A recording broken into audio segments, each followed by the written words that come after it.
Okay, we're back live.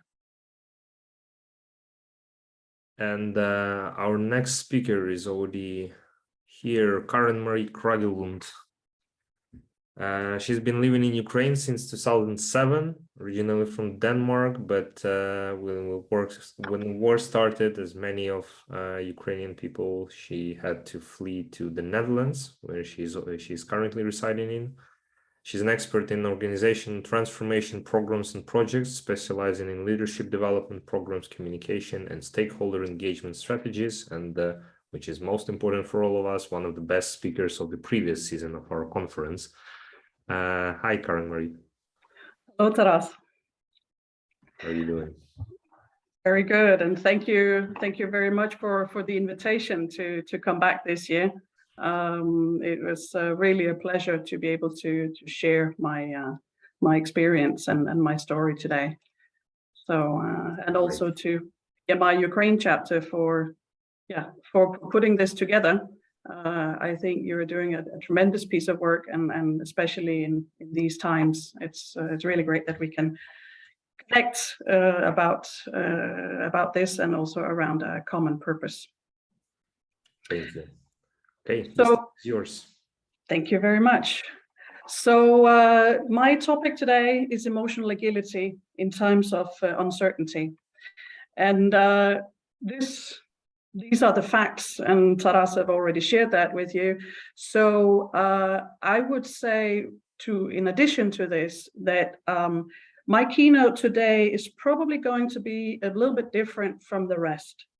And that's not only because I'll be speaking about emotions, but also because this is going to be a very personal keynote. I do believe that by sharing my story about how I'm dealing with emotional turmoil, I will hopefully also be able to inspire you to take a look at yourselves and see how you may be able to develop your emotional agility toolbox. So, as was mentioned, I lived in Kiev. I still consider Kiev my home. And when I arrived in Kiev, Ukraine was a 16-year-old teenager who was trying to find her way. And today she's a 31-year-old fierce lady who is fighting for her right to walk the path that she wants. And it has been an immense privilege for me to contribute to the development step by step during all these years. And as we today are marking day number 220, it is also the longest period I have been outside my home for the last 15 years. Leaving was probably one of the hardest decisions I've had to take in my life. And while I was on Ukrainian territory, I was like a pendulum, swinging between fighting or flight. I have to run away. I was only an hour or two outside Kiev when I already had the feeling that this is wrong. I have to go back. But as it was, I was not alone on my path out of Kiev. And a good friend of mine helped me realize that I could do more good if I left the country. But I also very, very fiercely remember the feeling of crossing the border. And that brought me into another scenario, swinging between I have lost control or I have lost myself. The feeling of losing control. We have a US psychologist, Martin Seligman, and his concept of learned helplessness is actually a very good description of what happens when you go into this freeze mode. What happens is, and can be categorized as either a motivational or a cognitive or an emotional deficit. If to take the motivational deficit, that is described as being unable to recognize that there is a potential way out of the situation. And as you're not able to recognize it, you are also not able to act on this way out. The emotional deficit is that depressed state that arises when you are in a negative situation which you feel is not under your control. The cognitive deficit, that is the idea that the circumstances are uncontrollable. And as I will get back to later on in the presentation, that is the label that I'm putting on what I'm seeing in Russia these days. But if we take a step back, how does the toolbox look like? How can we manage these situations of stress and emotional turmoil? The mechanism can be categorized as a process. The US neuroscientist Stephen Porges published in 1992 his phenomenal piece about the polyvagal theory. And the polyvagal theory discusses the relation between the vagus nerve, which is actually the longest cranial nerve in the body, and how our autonomic nervous system responds: fight, flight, freeze, or fawn. The second part in our toolbox, that's the resources. You could also categorize that as input. The US-Hungarian psychologist Mihaly Csikszentmihalyi, who wrote a very famous book called Flow, he defined resource availability as having a huge impact on whether you are in flow or you are in stress or you are somewhere in between.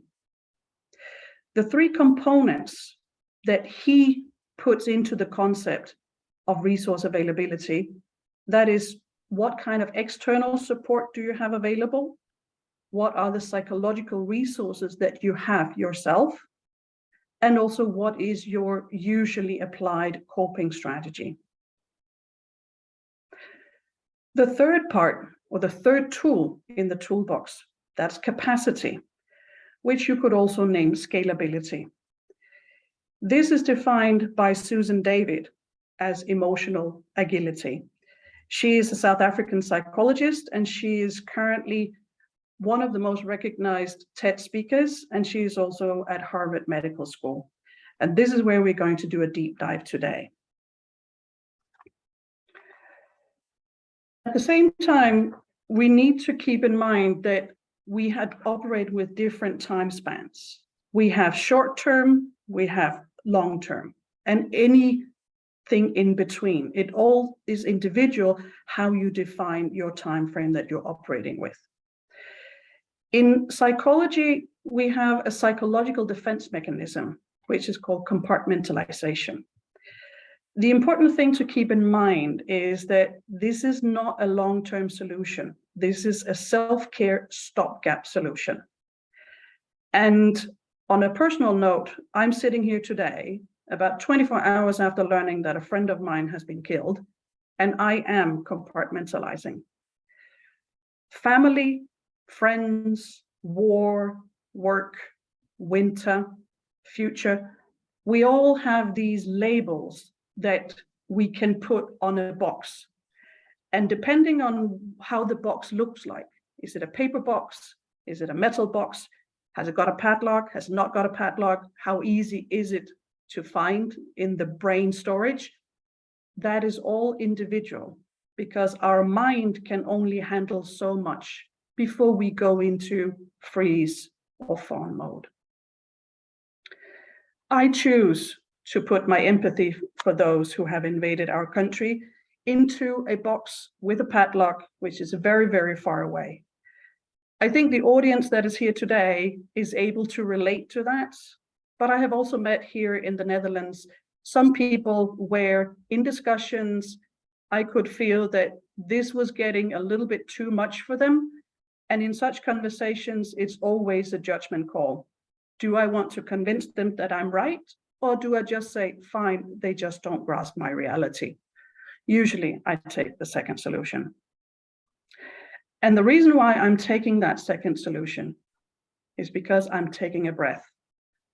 I'm taking so-called mental walk to the balcony. I'm taking a trip to the balcony because I know that my context is different from theirs. And what can I gain from trying to convince them that how I feel and what I'm doing is right. It is always a judgment call. Breathing is very often the best medicine when you are in situations of emotional turmoil.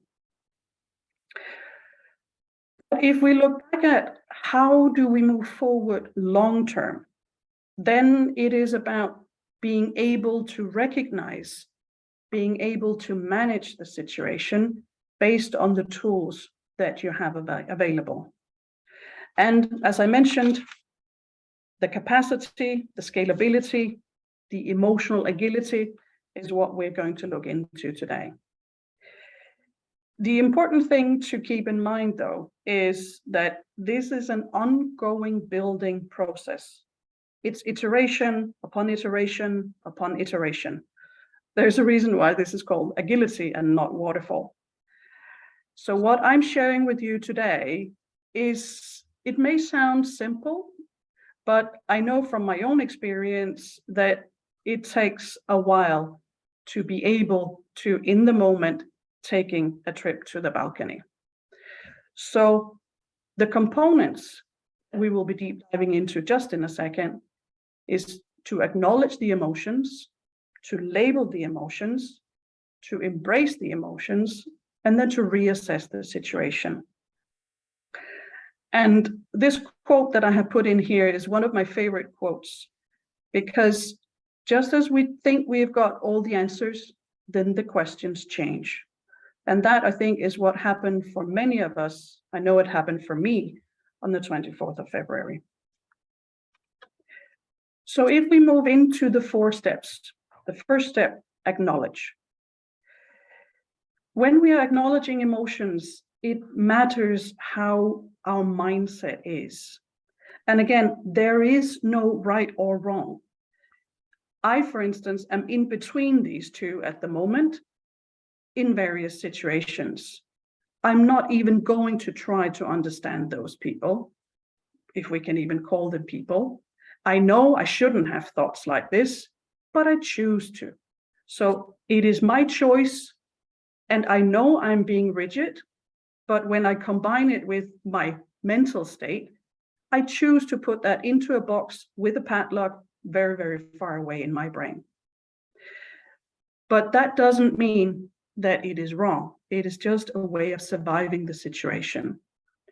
Ideally, we would be learning, we would be trying. We know that we learned a lot the last time we tried, and that is fine. But the most important thing is to be self-compassion, to look at yourself and saying, you are okay. I know I shouldn't have thoughts like this. Doesn't work. All of my thoughts are valid. That is, I would say, if to take one thing from all this, then look at ourselves with compassion and with acceptance. But it is not just the mindset that matters.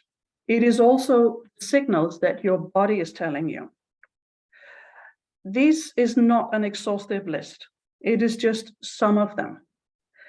And I would say I've encountered all of them in various places and also in myself. But the one trigger that I know that now you're in trouble, Karen, that is when I have the lack of appetite. If I'm sitting, I'm trying to eat, and I can just feel it is hard, very, very hard to swallow, then I understand that something is wrong. Maybe you recognize some of these from yourself. And if you do, then try and find a moment to reflect and to compare that with what you remember from the past and looking at whether there actually is a pattern. If there is a pattern, you know you are onto something. Once we have recognized a pattern and we have acknowledged that there is a pattern, then the next step is to start labeling the emotions. If we look at the immediate word that comes to mind, I'm very angry, or I'm sad, or I'm happy, that is all good, but there are words underneath it there are triggers that are underneath that first word that comes to mind.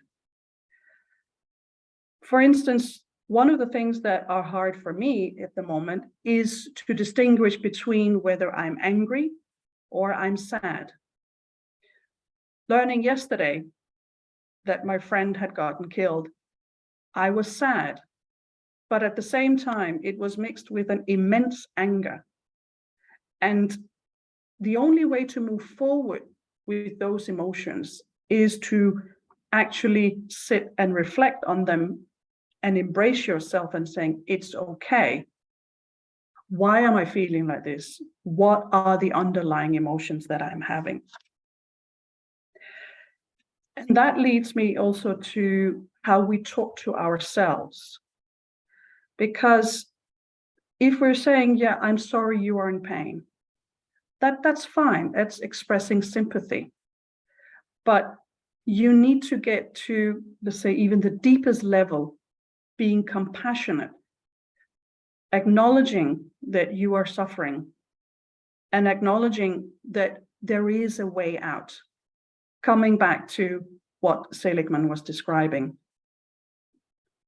And if we take a step back, looking at things from the balcony, so to speak, then when you interact with other people, how do you talk to them? When you, with empathy, are trying to help other people, then you are also the worthy recipient of that yourself. So talking to yourself, speaking to yourself with compassion, acknowledging that it is okay to feel the way you are feeling. And it has to be in a place where we are being mindful of what is going on in our minds. And I do realize that this is very, very hard under the current circumstances.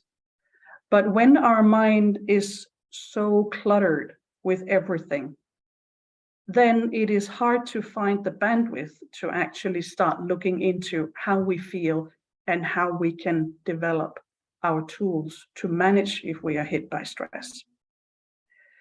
One of the things that for me has been very, very difficult when it comes to labeling is that I'm still not saying I fled Kiev. For me, that sounds wrong. I'm saying I left Kiev. For people here in the Netherlands, they are calling it fleeing. But for me, it doesn't feel right. So that means I have not come to terms with this situation yet. And moreover, looking at how my people are suffering in Ukraine, then why am I deserving the compassion? They need so much more. I'm fine. So again, it's an ongoing conversation, and it will be for a long, long time. Having found the labels, then it's time to look at how can we embrace these feelings? How can we manage them? And in this context, it is very important to look at the nudging. Then, what is your expectation to yourself? Remember, Rome was not built in a day. So mastering emotional agility, it is not achieved overnight. It is, again, a constant iterative process that takes time. And what I'm sharing with you today, as I said, this is based on many, many years in the emotional roller coaster, and I'm still riding it. But hopefully I can inspire you today to give you some tools that you can use. Managing self-expectations is also a matter of allowing yourself to say, I'm moving forward. I'm not moving on. Moving on, say the difference is moving on is leaving something behind, whereas moving forward is going forward in parallel. And the pictures that I've used here is the picture of grief. And I think for all of us, we have all experienced grief, if not within the last 6 months, 220 days, then at some point in our lives. And very often it can be the strangest things that can trigger these feelings. When I had arrived in the Netherlands, I had basically nothing with me. And I was staying with a friend in a town. And again, as I said, having nothing with me, as a woman, I needed a hairdryer. As I went down to the market, bought myself a hairdryer. As I was walking back, the tears started rolling. And at first glance, it could be really strange, like, why am I crying over a bloody hairdryer?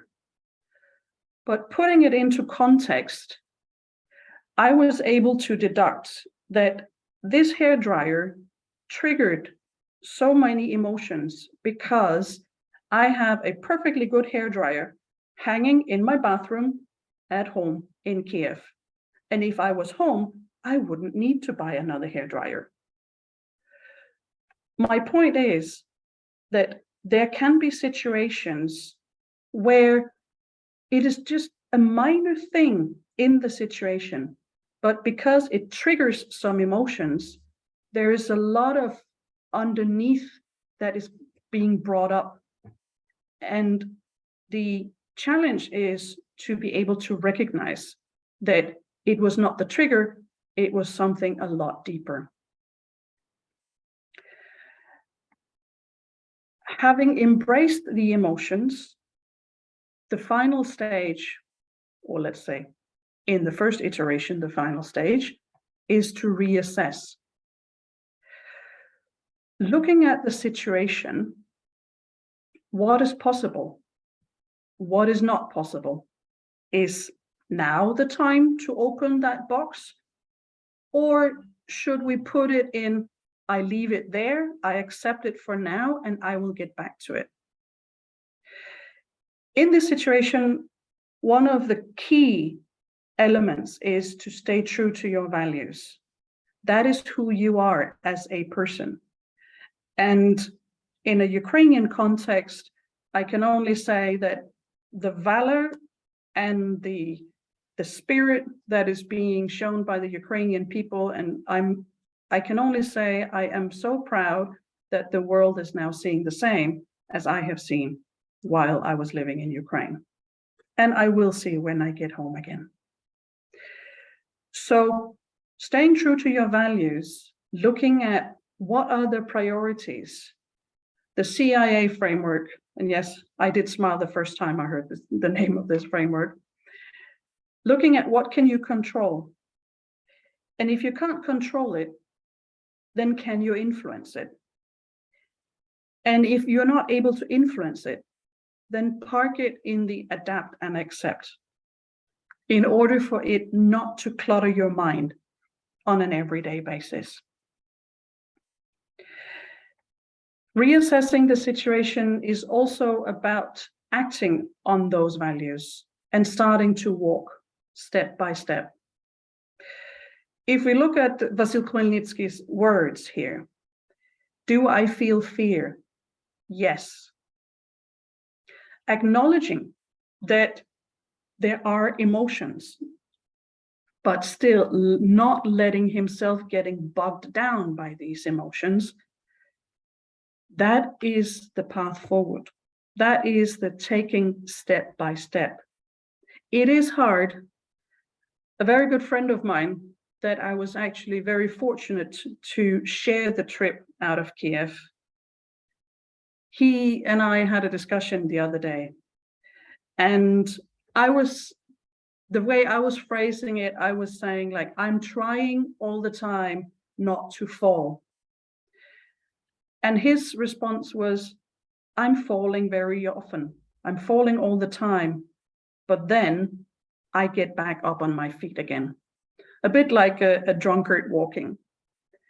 And I think that's actually a better picture, because we need to acknowledge that we can fall, we need to acknowledge it's okay to fall.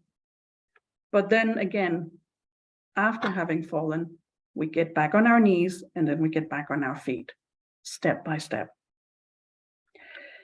And that process is very important to not only looking at the values, but also what is your anchor? What is it that keeps you grounded? This interesting picture, for lack of a better word, was part of a very interesting conversation on LinkedIn. Artem was sharing this picture and sharing how proud he was of his colleagues. And there were some foreigners that saw another picture. What they saw was exploitation of employees. What I saw was people that were trying to retain some sense of normality in an abnormal world. We should never judge a book on its cover. And I am sure that for the people we see in these pictures, having work gave them the confidence that I'm actually still able to make a salary. If I have a salary, I can support my family, I can support society, and I will be okay. It is always individual. So if to reiterate, acknowledging, how is it that we feel? What are the patterns? What is our body telling us? And are we able to make mental space to listen to it? Labeling. Are we able to find the right label? Are we digging deep enough? And are we actually speaking to ourselves with compassion? Embracing. It takes time. Rome wasn't built in a day. And that is okay, as long as we keep learning on that path. Reassessing, using our values to move forward, and at the same time holding on to that inner anchor that we all have. I will leave you with a sentence which I developed a couple of years ago. And for me, this is the essence of not just building trust, but also for having an outlook on life. It takes curiosity to learn. We need to be eager to learn. But again, it is okay that we are compartmentalizing in the short term. If we want to learn, then we also need to be somewhat humble about what we don't know today. Acknowledging that there are things I put aside that will come back at a later stage. Being vulnerable is what we need in order to admit that there's something we don't know. Going back to Khmelnytsky's comment, he publicly acknowledged that he's afraid. Does that make him a lesser man? Not at all. On the contrary, in my view. Being authentic is asking others for their input and contribution. As today, we are not only doing knowledge sharing, we are also raising money to contribute and to support Ukraine. We are authentic, we are showing who we really are. And as we are doing that, in my opinion, we are doing the right thing. Thank you.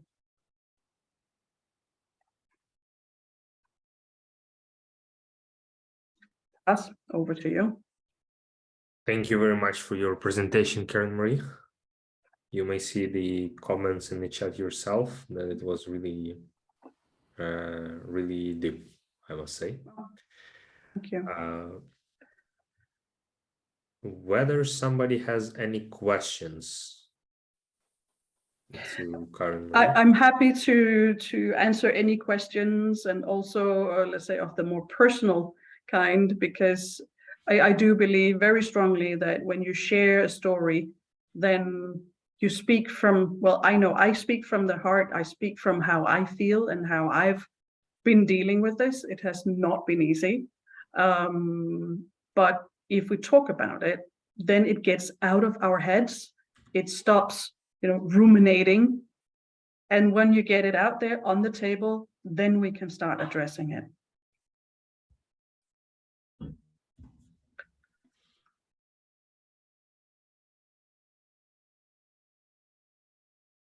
Well, it looks like I inspired people, and I'm very grateful to hear that.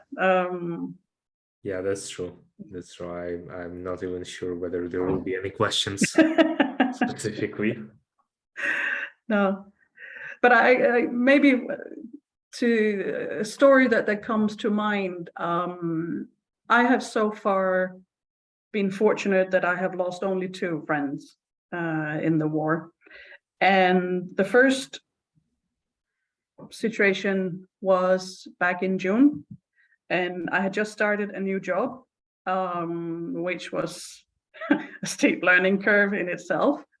And I would say I didn't know Roma that well. We were colleagues when we worked together in Siklum, but I knew who he was, and he was a great person and with a great family.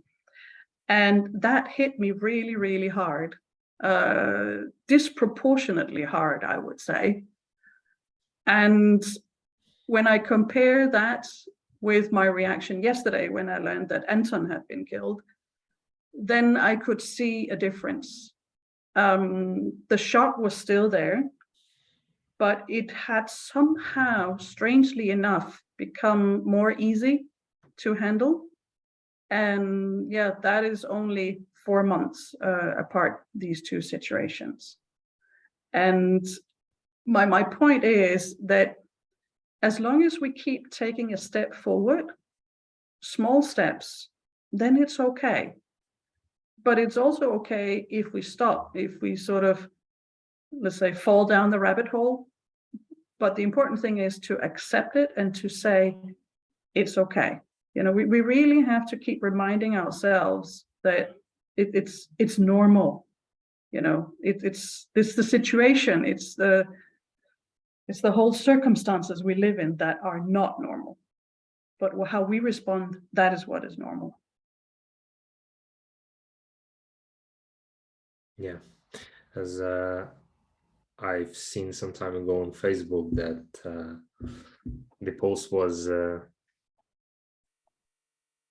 about the fact that after all this is over, there will be like the very big piece of knowledge uncovered about personal psychology, the group psychology, some new updates to the sociology, how it works, etc. So yeah, that's definitely true. Yeah. Because I would continue. No, go ahead.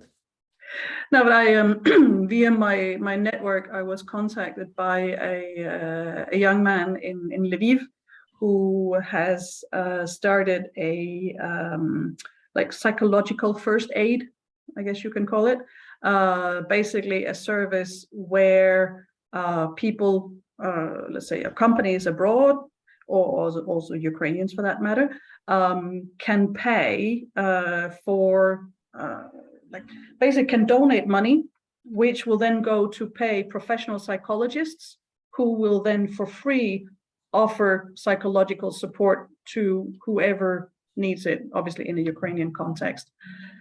And when I look back, say just 2 or 3 years ago, it wasn't necessarily normal to talk about, let's say, emotional, mental health and so on.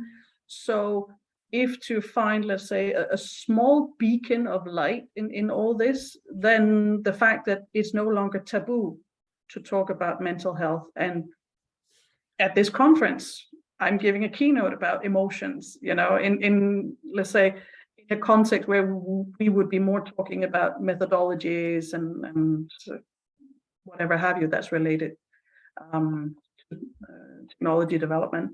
So it is, yeah, we're moving forward. Yeah, you're right. Okay. Meanwhile, there are some questions in the chat. Karen Marie, do you use any kind of meditation?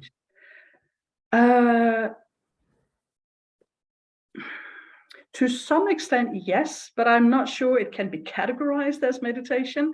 But I use music. I have found there are some songs that resonate with me very, very deeply. And I have, to mention one, there is recently I discovered I think it's a South African song, Jerusalema, and I found a video on YouTube that's like a 10-hour loop. Yeah, amazing what you can find on YouTube. And having that running in the background or playing in the background, that sort of gets me into it takes away the noise. There can also be, there's also quite a lot of music which is focused on ADHD. And I don't think I've got ADHD, but the what do you call the tones, the rhythm, the vibrations from the music, I sometimes have running on low volume in the background as well. But sitting down and sort of like body scanning mentally, I tried it a couple of times and I cannot get in the mood. So if that's what you mean, Alexander, about meditation, then I think the answer is no. Yeah, that's true. That didn't work for me too. I mean, a lot of people say like it helps with focus, with a lot of stuff, but for me, it's just the way to fall asleep at 11 a.m. That's it. Again, it's individual, right? Yeah, it's about finding what works for you. And for me, it happens to be music. Yeah, I see. Another question from the chat. What's your opinion on the following case? Is it normal to feel nothing about everything that happens? That Alexandra hears a lot. Yeah. So they don't feel anything about things happening last time. You reach a stage where it becomes normal. I would compare it with the theory of the broken window, meaning the first time you pass it, you notice it. The second time you pass it, you also notice it. But after having passed it, let's say for a week, then you don't pay attention to it anymore. And I would say the initial shock that I know I felt waking up, 6:45 in the morning on that Thursday morning, I did not believe my ears. And when I compare that Karen with the Karen of today, it takes more to, let's say, bring me out of balance. And if I understand your question correctly, Alexandra, then I don't think people feel nothing. I think it's more that, it sounds horrible, but we're used to it by now. We saw the pictures coming out of Mariupol. We saw the pictures in Bucha, in Irpin. I can go on and on. And it has become normal. We kind of expect it now. If you take the situation that goes on with the little Tsar, his speech yesterday, we can't even take it seriously anymore. But the people in the West, they are much more in imbalanced. We know what we are fighting for. We know why we are doing this. And whatever happens, we will deal with it. But people in the West, they don't. So that's for them, that they are scared still, where we are more in action mode. So I think it's a matter of the more you are in the situation, the more normal it becomes. You get used to this, navigating this uncertainty, this ambiguity. you can look at the countries that are supporting us the most. I'm talking the Baltics and Poland in particular. Poland knows exactly what will happen if we cannot hold them back. So they understand what will happen. But the Netherlands, not necessarily. England, yeah, well, they have their own issues, I would say. So it all depends. I think it's the best way I can answer you, Alexandra. Another question that I see is the following from Denise. What is the easiest way, in your opinion, to take a team which works 24/7 through 3 months under the highest pressure possible back to the health mindset and like?